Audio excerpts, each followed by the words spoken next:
नमस्कार. नीतिस्पंदन या चॅनलमध्ये आपले सहर्ष स्वागत आहे.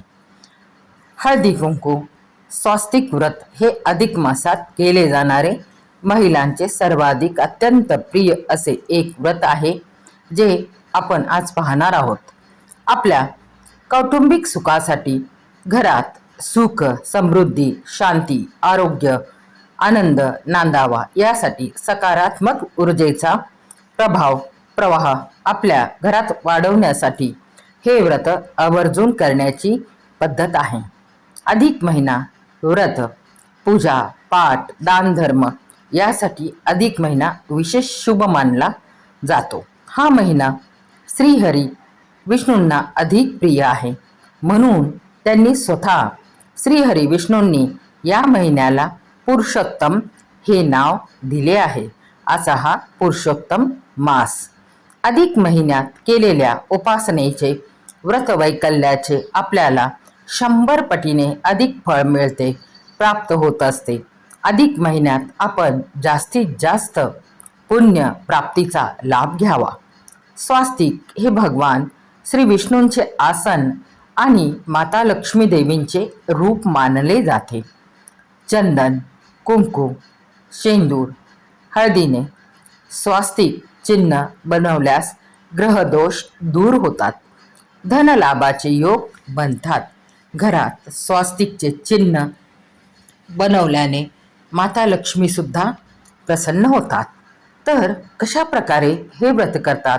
स्वास्तिकच्या 4 ओळींची तुलना 4 पुरुषार्थ, 4 आश्रम, 4 जग आणि 4 देव म्हणजेच ब्रह्मा, विष्णू, महेश आणि गणेश यांच्याशी करण्यात आली आहे. स्वास्तिकच्या 4 ओळी जोडल्यानंतर मध्यभागी बनलेला बिंदू वेगवेगळ्या समजुतींद्वारे परिभाषित केला जातो. जर तुम्ही स्वास्तिक योग्य प्रकारे बनवले तर त्यातून सकारात्मक ऊर्जा निर्माण होते आणि ही ऊर्जा वस्तू, वास्तू किंवा व्यक्तीचे संरक्षण करण्यासाठी उपयुक्त अशी ठरते. स्वास्तिकच्या ऊर्जेचा वापर घरात, दवाखान्यात किंवा दैनंदिन जीवनात केला तर व्यक्ती रोगमुक्त आणि चिंतामुक्त सुद्धा राहू शकते, अशी याची प्रचिती आहे. स्वास्तिकच्या रेषा आणि कोन परिपूर्ण असावेत. चुकूनही उलटे स्वास्तिक बनवू नये, याचे दुष्परिणाम असतात. लाल किंवा पिवळ्या रंगाचे स्वास्तिक अत्यंत शुभ आणि उत्तम असे मानले जाते.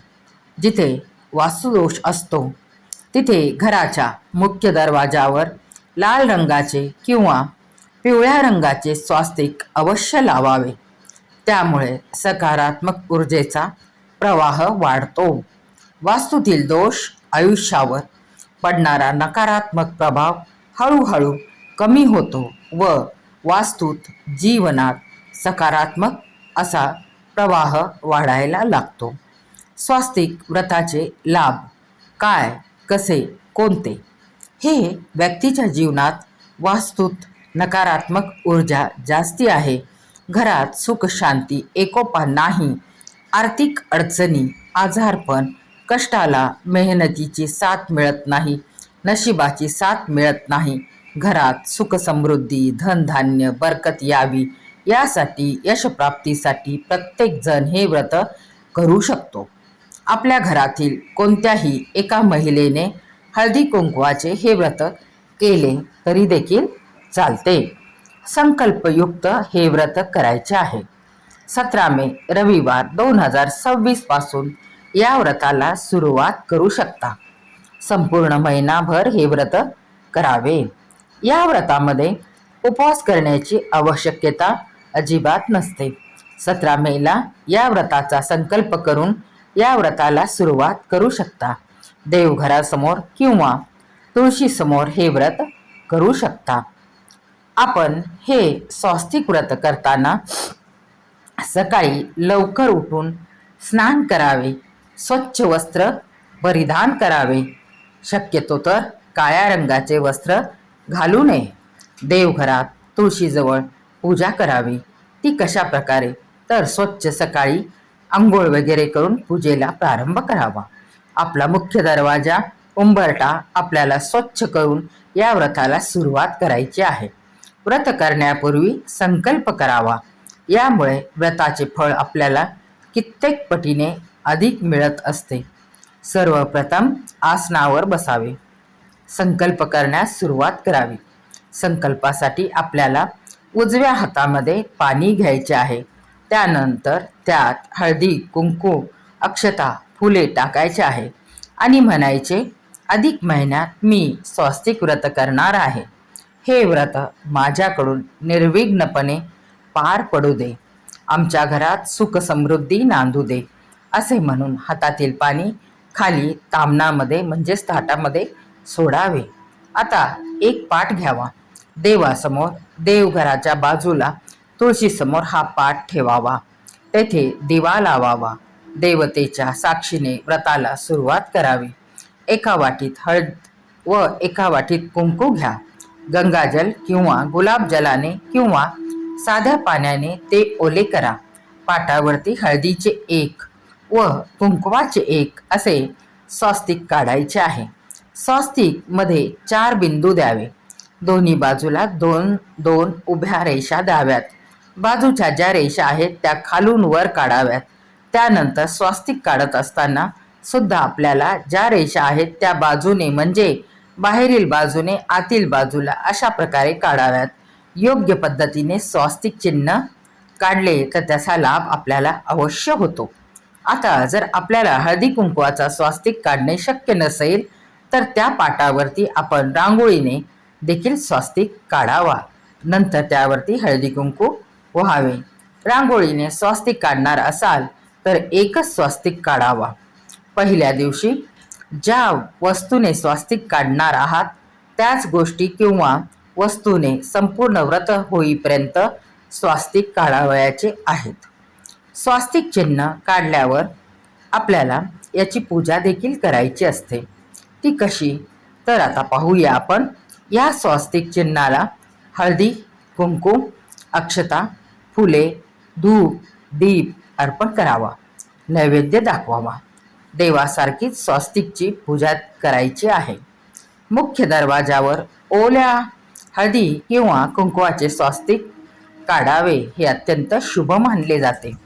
पहिल्या दिवशी पूजा झाल्यावर दुसऱ्या दिवशी स्वस्तिक जर हळदी कुंकूने काढले असेल तर ओल्या फडक्याने पुसून पुन्हा नवीन स्वस्तिक काढावे. या प्रकारे आपण पूजा करू शकता. फुलांच्या पाकळ्यांनी काढले असेल तर जुन्या पाकळ्या किंवा एका पिशवीत भरून ठेवाव्यात. पुन्हा नवीन पाकळ्यांनी नवीन स्वस्तिक बनवावे. रांगोळीने स्वस्तिक काढले असेल तर ते दुसऱ्या दिवशी किंवा दररोज नव्याने काढावे. आपण स्वस्तिक चिन्हाची रोज पूजा करावी. हे अत्यंत फलदायी असते. अधिक महिना हा श्री विष्णूंना समर्पित असतो. स्वस्तिकमधील आडवी रेषा म्हणजे विश्वाचा विस्तार आणि उभी रेषा म्हणजे विश्वाच्या उत्पत्तीचे कारण आहे. स्वस्तिकचा जो मध्यबिंदू आहे तो भगवान श्री विष्णूंचे नाभी कमळ मानले जाते. त्यामुळे आपल्याला हे स्वस्तिक व्रत जे आहे तर ते अधिक महिन्यात श्रीहरी विष्णूंचा आशीर्वाद प्राप्त करण्यासाठी करावयाचे आहे. यासाठी उपवास करण्याची गरज नाही. दररोज स्वस्तिक चिन्ह काढावे. त्याची पूजा करावी. महिलांना अडचण आल्यास ते दिवस सोडून पुन्हा पूजा सुरू करावी.